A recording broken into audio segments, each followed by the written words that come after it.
ஐயா ஐயா, அம்மா அம்மா,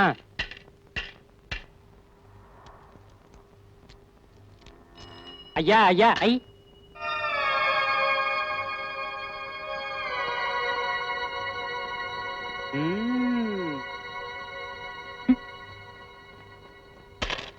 ஐயா ஐயா ஐயா.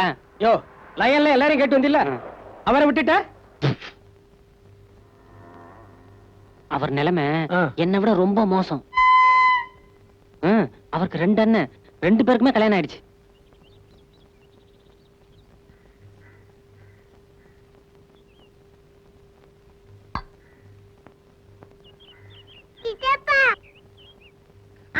வந்து கல்லூரி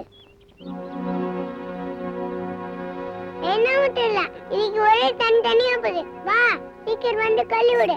ஏய், அவன் கூப்பிடுறான்ல, காதுல விளைய போடா, போய் கழுவிடு. அந்த வீட்டை பொறுத்த வரைக்கும் அவர் மேல பாசமா இருக்கிற ஒரே ஒரு ஆத்மா. இந்தாப்பா, இந்த துணியில தோச்சு போடு. இந்தா, இந்த 2 சட்டிலையும் பட்டர் இல்ல, தச்சு அயன் பண்ணி வை. அவர் எங்கேயோ வெளியே போனாரு, ஷூக்கு பாலிஷ் போட்டு வை.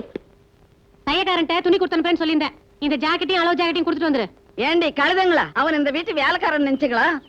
உங்க குழந்தைனாருடி. ஏ பாட்டி, சும்மா எதுக்கு அவங்க கிட்ட சண்டை போட்டுருக்க? நான் வேலை வெட்டி இல்லாம சும்மா உட்காந்து சாப்பிட்டுக்கிறதுனால எல்லா வேலையும் தான் கொடுப்பாங்க. பரவாயில்ல, செய்வேன் விடு. அந்த வீட்டுல அவர் நாயா உழைச்சாலும் ஒரு வேலை இல்லைங்கிற காரணத்தினால அவர் படுற அவமானம் கொஞ்சம் நெஞ்சம் இல்ல. என்கிட்டயே 350 ரூபா கடன் வாங்கியிருக்காருன்னா பாத்துக்கங்களேன். இன்னைக்கு கூட ஏதோ இன்டர்வியூக்கு தான் போறாரு போல் இருக்கு. இன்னைக்காவது அந்த இன்டர்வியூல அவர் பாஸ் பண்ணணும்னு அந்த ஆண்டவனை மனசாரவே. இன்னைக்கு இன்டர்வியூ கோவிந்தாதான்.